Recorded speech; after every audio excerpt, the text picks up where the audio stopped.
I want to say something carefully today. Not to accuse, not to diagnose, and not to pretend I know exactly what happened, but to explain something I do know because I lived inside it. When something unthinkable happens, society immediately wants a clean explanation. We usually want a villain, we want a diagnosis, we want to believe there had to be something else wrong. Because the idea that drugs alone could do this feels too terrifying to accept.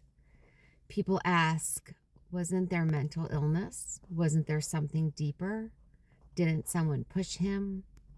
And what I keep thinking is this: sometimes the drug is the thing that fractures reality. That's why I'm talking today. I want to talk about addiction, not as an individual moral failure, but as a symptomatic problem. One that families, communities, doctors, lawmakers, and culture itself are deeply entangled in. And I want to let you know my story, not because it's the same as anyone else's, but because it shows how far the mind can go when drugs take over perception. I was not a hardcore drug user in the way people imagine. I did party drugs when I was younger, cocaine, psychedelics, things you do socially with friends. I wasn't sitting at home alone doing those things. I didn't even drink alone.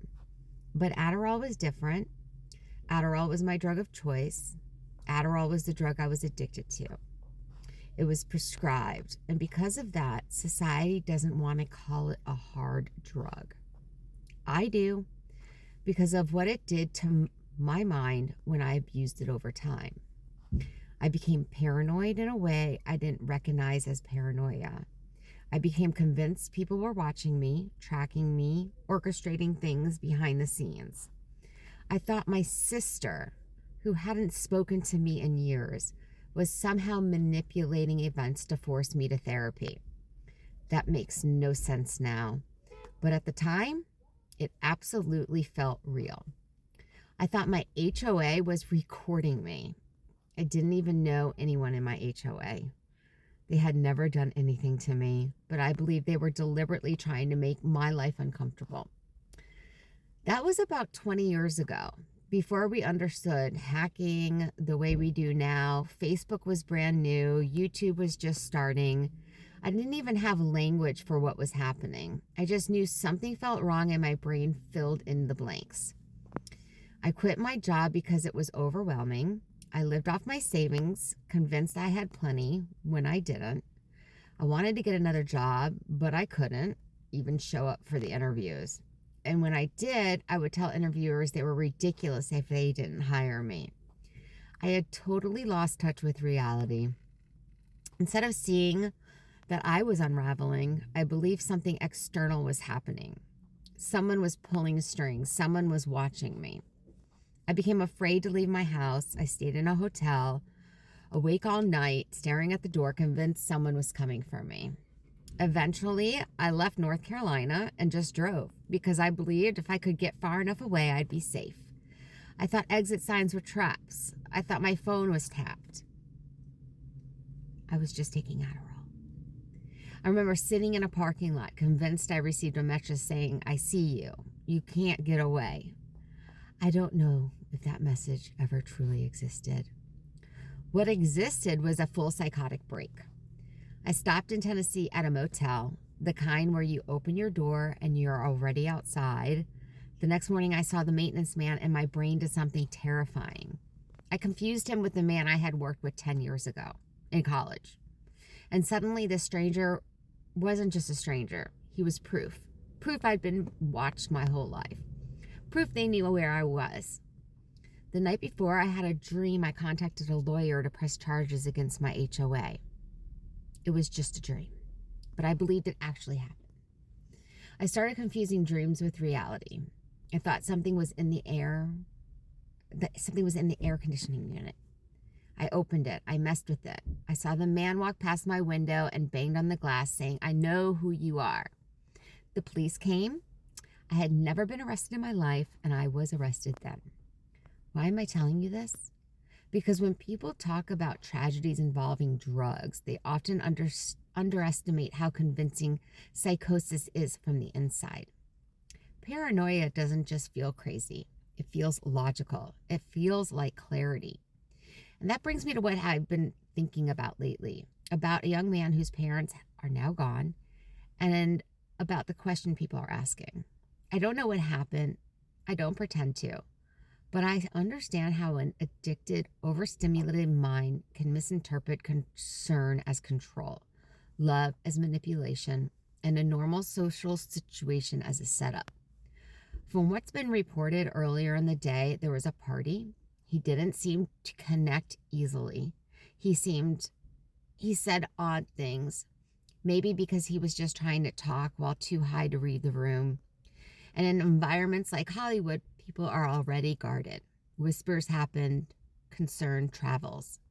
I imagine this is only my thinking now. I imagine that something got back to the parents, and maybe they said something to him out of fear, out of love. But when drugs take over perception, concern can feel like an orchestration. A party can feel staged. A concern can feel like a trap. Ruminating sets in, again and again and again. They did this on purpose. They want to control me. They want me back in rehab. I never once thought about harming anyone, and I never would. But I also didn't recognize my own thoughts during psychosis. Adderall alone convinced me people were watching me. That was a prescription drug.